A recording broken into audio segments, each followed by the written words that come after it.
দু নম্বর দাদা পীর। আমার ক্ষেত্রে দাদা পীর আমার দুজন আছেন, হযরত খাজা লুৎফর রহমান চিশতিও দাদা পীর, হযরত খাজা আব্দুর রহমান চিশতিও দাদা। তো ওনাদের শান আমাদের এই নাপাক জবানে বয়ান করাটা দুঃসাধ্য ব্যাপার, কেন ওনাদের শান আল্লাহ জানে, ওনাদের শওকত আল্লাহ জানে।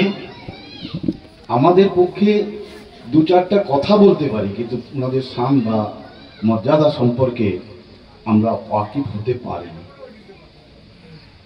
কেন? ওনাদের ইখলাকে তো আমরা নয়,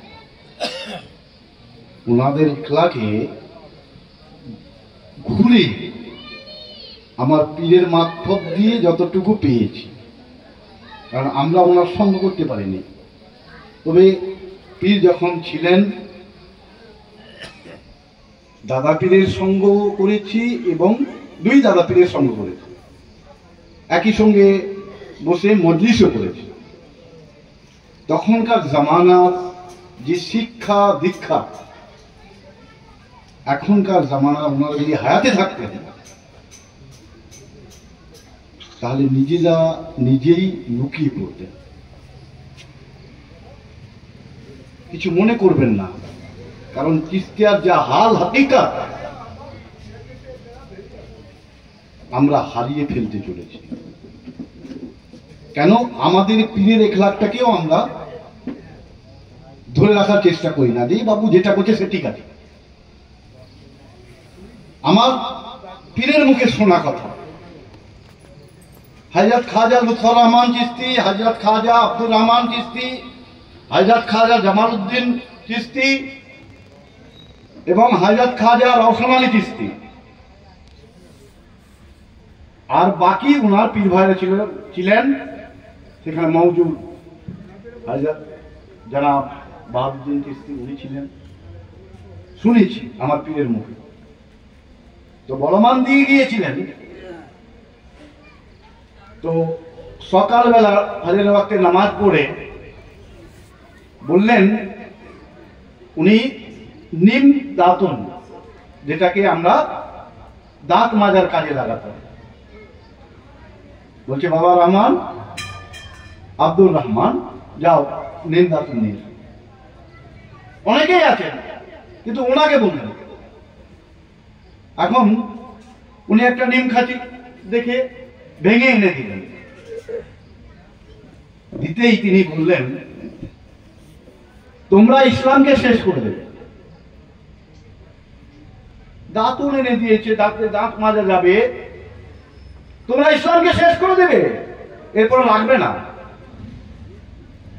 সবাই অবাক হয়ে জিজ্ঞেস করলেন, বলে জানো না একটা দাঁত মাজার জন্য একটা নিম খাঁচির সাইজটা কত হয়? ঠিক আমরা জানি তো, এত বড় এক হাতও নিয়ে ঘষতে শুরু করে দিই, আবার এক মুঠাটাকে নিয়েও ঘষতে শুরু করে দিই, মানে দাঁত মাজলেই করি, তাতে সঠিকভাবে মাজা যায় না। যে যার হাতের এক চাকর একবার মাপ দিয়ে দিয়েছেন, এরপরে সেটাকে চিবিয়ে তুমি মাজো, তারপরে ছোট হয়ে যায় তুমি। তাহলে এর মধ্যে কি শিক্ষা আছে? কিছু তো আছে নাকি?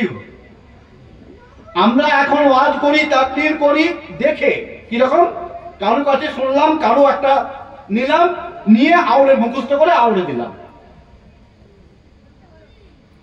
আওড়ানো যায়, সেটা মৌলানা মৌলবীদের জন্য খুব ভালো, অ্যাট্রাকশন করে মানুষকে। আমাদের কি আছে অ্যাট্রাকশন করার জন্য মানুষকে? কিছু তো আছে নাকি?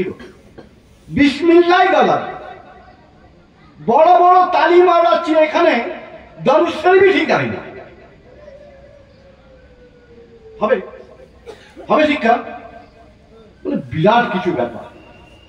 আমাদের ঈমান আমরা যখনই দেখি, এই যে বাইরের যারা আছেন, এই যে জান্নাত জাহান্নাম এসব নিয়ে আমরা খুব মাতামাতি করি, ওদেরকে বলি আমরা একটু মারফতে ঢুকে গেছি না।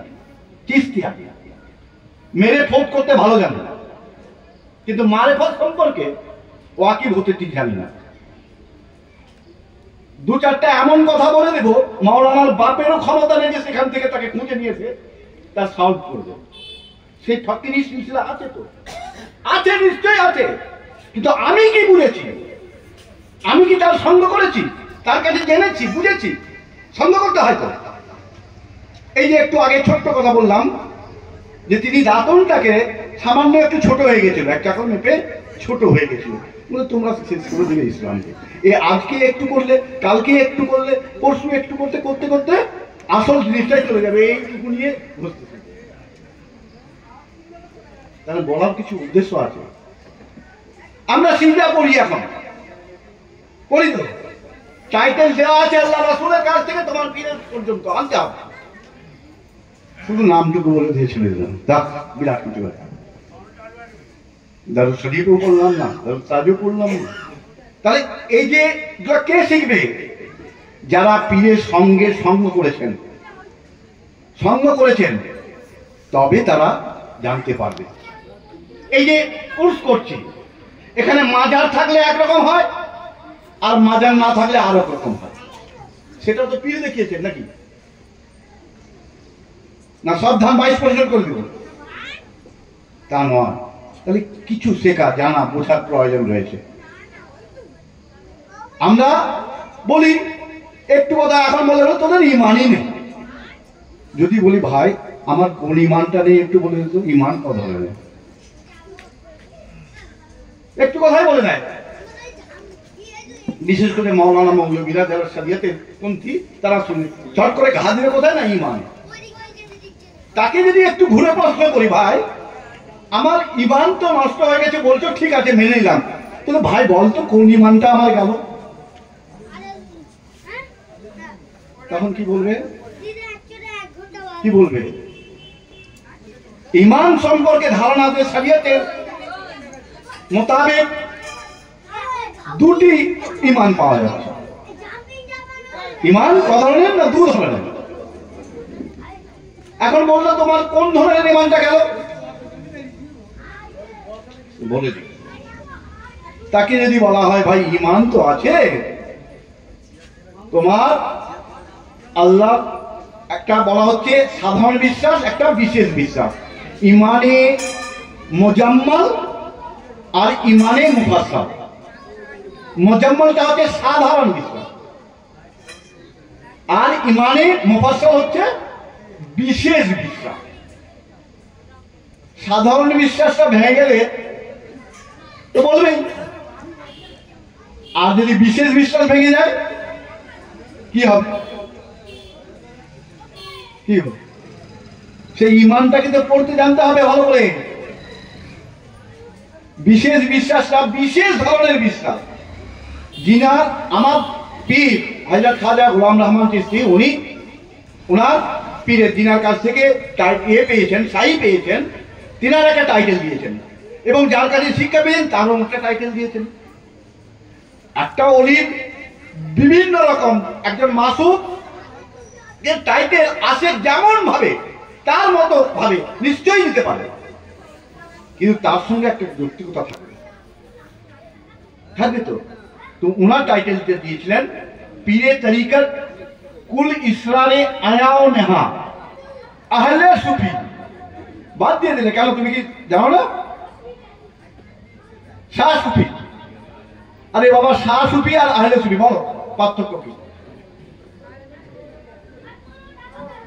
সুফিদের রাস্তা শাহ, আহলে সুফি সুফির সাথে। আহলে দুনিয়া বলো না, যারা দুনিয়া নিয়ে থাকে, দুনিয়ার সাথে থাকে। আহলে সুফি আমাদের পীরার পীর হযরত খাজা আব্দুর রহমান চিশতি লুৎফ শাহী রাদিয়াল্লাহু তাআলা দিতে পারেন।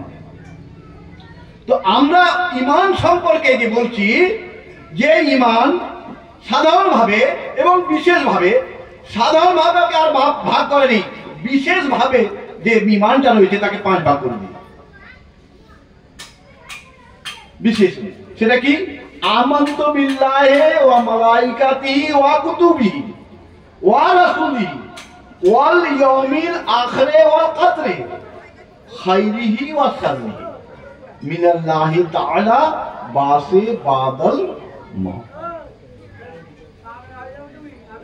কি এটাকে আমাদের সুফি মতবাদে তাকে নিয়ে গেছে 5টা ঈমান করে দিয়েছে। এখন তোমার কোন ঈমান? ঈমান মানে কি গো? বিশ্বাস তো। একিন মানে কি? কি গো? বিশ্বাস। দেখো কত সুন্দর মিল আছে। শেষের প্রথম ধাপ বিশ্বাস, ঈমানটাই বিশ্বাস। আবার তিনি বললেন একিন করে দিলেন, একিন মানেও বিশ্বাস। সেখানে যখন ভাগ করলেন তো বিশ্বাস তো কত ধরনের বিশ্বাস হয়? বিশ্বাস কত ধরনের আছে? 5টা এখানে দেখালেন। কি রকম? বিল গায়েব একিন। আল্লাহ আছে মানতে হবে তো নাকি? না মানবে না? তুমি দেখো আর না দেখো তোমার ব্যাপার, মানতে হবে। সে মানাটা কতক্ষণ টিকে? সাধারণ বুদ্ধি দেখাও, ও মারফত পরে দেখবে। এখানে মারফত দেখো। তোমাকে কেউ বললো কথা একটা, যে এই কথাটা মজলিসে বললাম, এখন বলছি, তোমার মেনে নিলে, কিন্তু এক্ষুনি পরে একটু পরেই সেটা ভেঙে যাবে, বলে না এটা মানি না। এই একটাই মুখ, তো মুখটা তো একটা, একবার বলছি হ্যাঁ, আরেকবার বলছি না। কে হ্যাঁ বললো আর কে না বললো খুব ভালো করে বোঝার চেষ্টা করুন। যখন বলছে আল্লাহ আছে, ঠিক আছে মেনে নিলাম, তাহলে না দেখেই বিশ্বাসটা হলো। তার স্থায়িত্ব কতটুকু? এইটুকু। যে কোনো মুহূর্তে যখন তোমার স্বার্থে ঘা আসবে, তখনই আল্লাহর প্রতি বিরূপ হয়ে যাবে। যেমন এখন ধরো আমি একজন চাষি, আমি ধান কেটেছি ভাই, কালকেই কেটে এসেছি, তো এখন যদি আর বৃষ্টিটা দিয়ে দেয়, আল্লাহর প্রতি আমার ঈমানটা থাকবে তো? কিন্তু থাকবে তো? এতদিন বৃষ্টি হলো না, দেখো আমি ধানটা কাটলাম আর এই সময় বৃষ্টিটা দিতে হবে, ভেঙে গেল। খাইরিহি আর শাররিহি মিনাল্লাহি তাআলা। আরে ভালো এবং মন্দ দুটাই যে আল্লাহ করাচ্ছে, আল্লাহর তরফ থেকে, তেমন না এটা হলো না। ওই জন্য স্থায়ীটা খুব ঠুনকো হয়ে গেল, ঈমানটা একিনটা বিল গায়েব।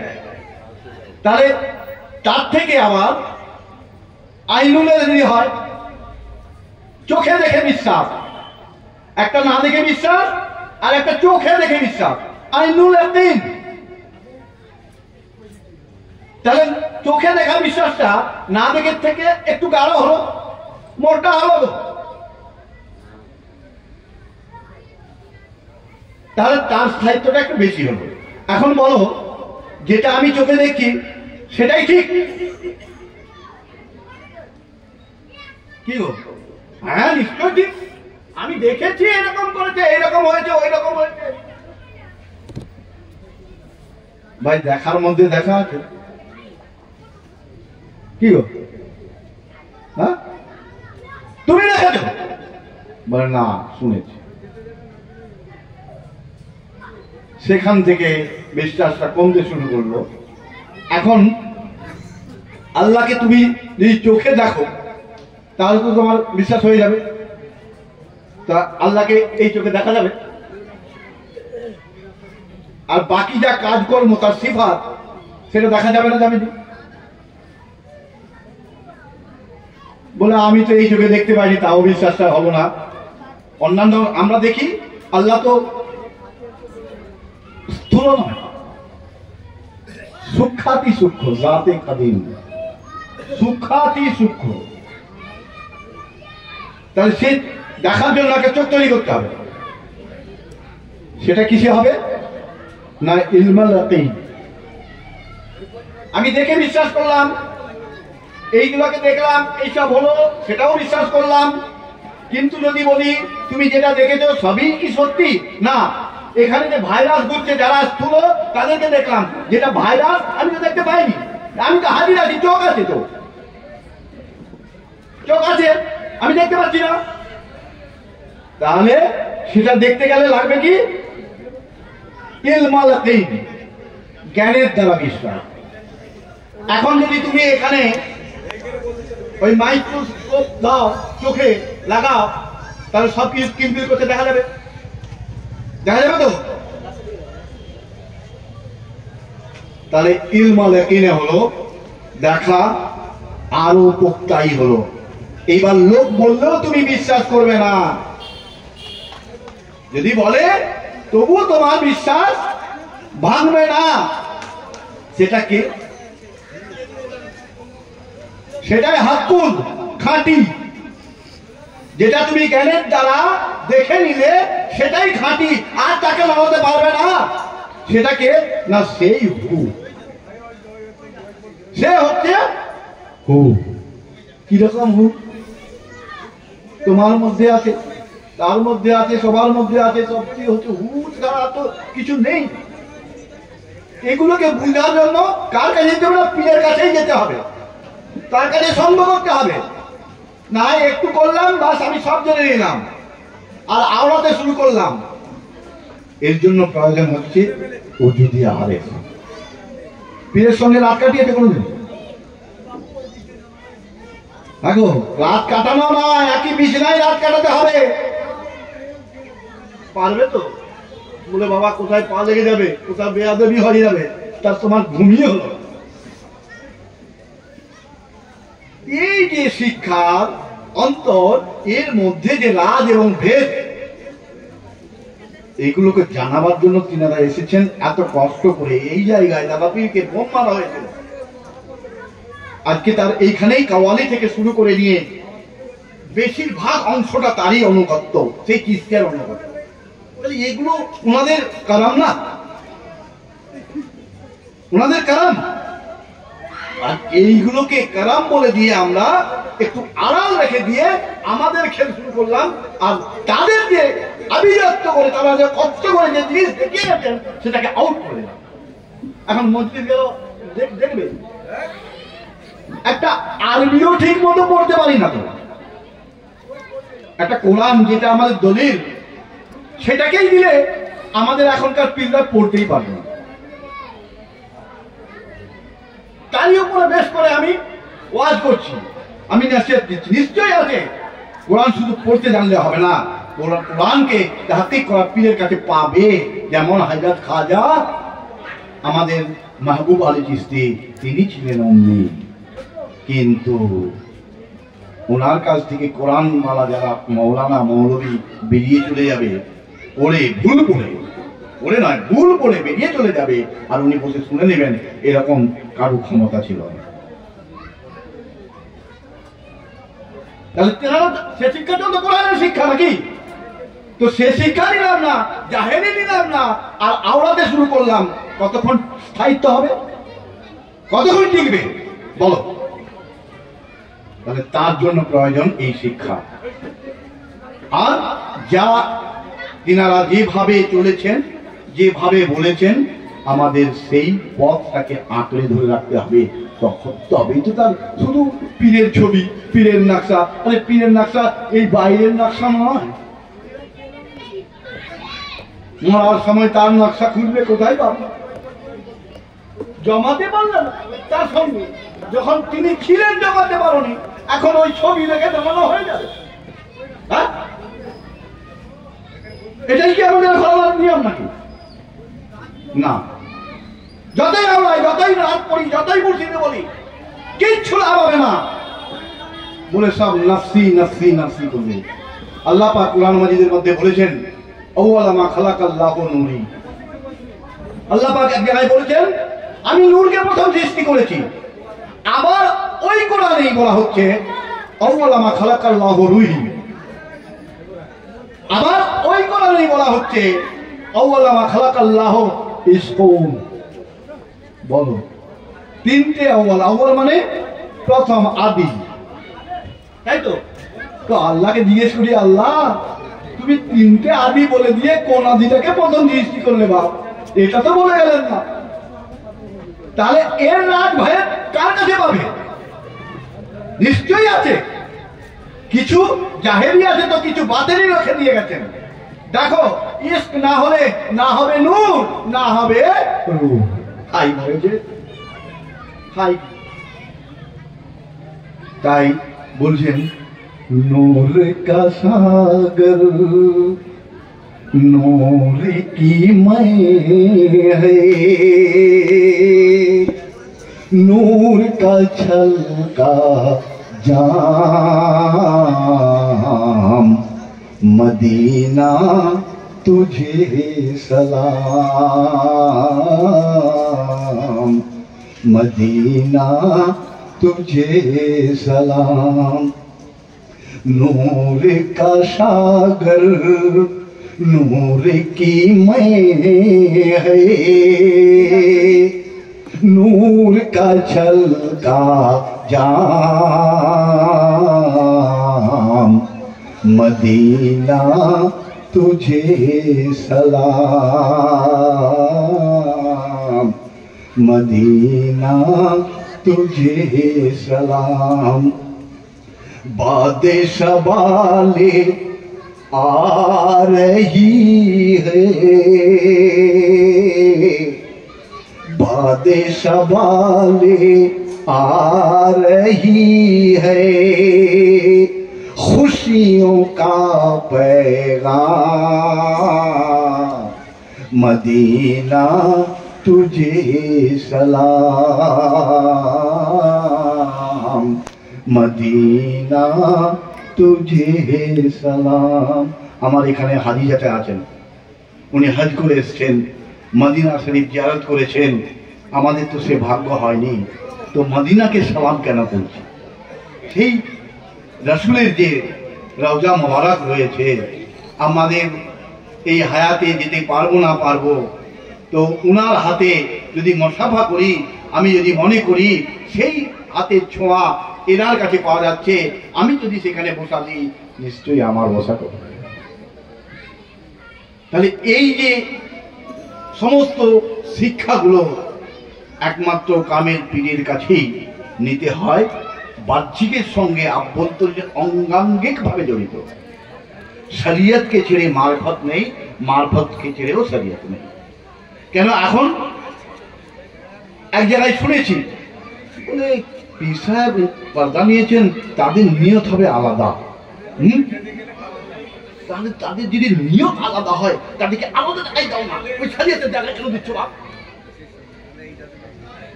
এগুলো বদমাশি, এগুলো আমাদের চিস্তা ঘরানার বদনাম করা হচ্ছে। কেন আমার দাদা পীরকে দেওয়া হয়নি? আমার দুই দাদা পীর, আমার পীর যত জানা এসেছেন, কোথায় দেওয়া হয়েছে? আলাদা আলাদা করে নিয়েছে। এগুলোর মধ্যে মানে যারা বলে, ওই যে বলছি হাইজাক আমির আলী চিশতির একটা দেওয়ানে দুটো লাইন আমি বলছি, इंसान की पस्त हिम्मती को देख है अमीर, कम वक्त खुदा होकर बंदा नजर आता है। দাদা পীরের আর দাদা পীরের দেওয়ানে এটা রয়েছে, ইনসানের এত ক্ষমতা দান করেছেন আল্লাহ পাক ইনসানকে, যে সে আল্লাহ পর্যন্ত রেসাই করতে পারে একমাত্র ইনসান। আর সে নিজে বলছে আমি দাস দাস দাস। দাস থাকবি তো দাসই থাক, তোকে মালিক হতে হবে না। হ্যাঁ নিশ্চয়ই দাস হয়েই মালিক হতে হয়, ছাত্র হয়েই মাস্টার হতে হয়, কিন্তু দাস কি ওই সারা জিন্দগি ভর দাস থাকবে? তাহলে তোর তো ওই যে মানব জন্ম সফল হবে না। মানুষ যখন সফল হলো কি করে? বলে দিলেই হয়ে যাবে। তাহলে এই জিনিসগুলোকে বোঝাবার জানাবার জন্য ওনারা এসেছেন। আর আমরা যাদের অনুরোধ করছি ওনাদের একলাখ মতো চলবো, ওনারা যেমনভাবে করে গেছেন সেইটাকে অবলম্বন করব, তাহলে পরবর্তী যারা আসবেন তারাও তাকে ধরে রাখতে পারবে। না হলে একদিন এটা আউটই হয়ে যাবে। যে যার মন গড়া যেমন ভাবে এখন এসেছে এই কিস্তির ধারণায় গাদ্দি নাসির, গাদ্দি নাসির কোথায় ছিল? যদি গাদ্দি নাসির হতো, এই শরিয়তে যারা পীররা এখন এসেছেন তাদের দেখে আমরাও শুরু করেছি গাদ্দি নাসির। আরে গাদ্দি নাসির যদি হতো তাদের বেটাদের পীর মুরিদ হতো, কেন করতো? উনি চলে গেলে তো পেয়ে যেতেন। তাহলে শিক্ষার জন্য তো মুরিদ হতে হয়। তো ওনার মানে যদি বাপের কাছেও হতে পারে, ওনার চাচার কাছেও হতে পারে, যার কাছে শিক্ষা পাবেন তার কাছে তো হতে হবে। না হয়ই বলছে না ও চলে গেছেন বসে দাও বলে খুঁটি। আমার হুজুর বলতেন বলে বামুনের বেটা বামুন নাকি? এরকম নয়। তুমি যেখানেই শিক্ষা নেবে তার কাছেই যেতে হবে আর তার মর্যাদা তোমাকে রাখতে হবে। দাদা পীর এসেছেন, দাদা পীর হবে, তার সঙ্গে বসা তো দূরের কথা, দেখাও করবো না। এগুলো কি নিয়ম নাকি? তাকে তুলে দিতেন। দাদা পীরকে দেখেছি আমার বাড়িতে, আমার দু দাদা পীর মানে হাজার আমিরাত চিশতির দু খলিফা একই বাড়িতে বসে, একজন বসতেন মাটিতে লেপের উপরে আর একজনকে চেয়ার দিতে হতো, বলে বাবু আমাকে চেয়ার দিতে হবে। দু ভাইয়ের মধ্যে এত মিল, একজন তামাক খাচ্ছে তো একজন পান খাচ্ছে, একই আমাদের দেখা, আমরা গল্প বলছি না। তো এগুলো ওনাদের কিছু তো আছে, কিছু তো জানা বোঝার আছে, সেগুলোকে কে বলবে? সে তো লুপ্ত হয়ে যাওয়ার মতো অবস্থা। এই কিছু স্টোরি, এই গল্প এগুলোকে তো শুনিয়ে যেতে হয়। আর এই ইতিহাস না হলে, গল্প না হলে ইতিহাস হয় না। আর ইতিহাস বর্তমান ছিল বলেই তো সে ইতিহাস, আজকে ইতিহাস, ভবিষ্যতে ইতিহাস হয়ে গেল। তাহলে এইগুলোকে জানা বোঝার প্রয়োজন আছে। যাক, আমি একটু টাইম বেশি নিয়ে নিলাম, কিছু মনে করবেন না। যদি কিছু কাউকে আমি খেস দিয়ে বলছি না, আমি আমার এই ঘরানায় যেহেতু দায়িত্বে আছি, কিছু আপনারা মানেন চাই না মানেন, এগুলোকে একটু নজর আন্দাজ না করে যেমন করা হয় সেভাবে করার চেষ্টা করবেন। আসসালামু আলাইকুম রহমতুল্লাহ।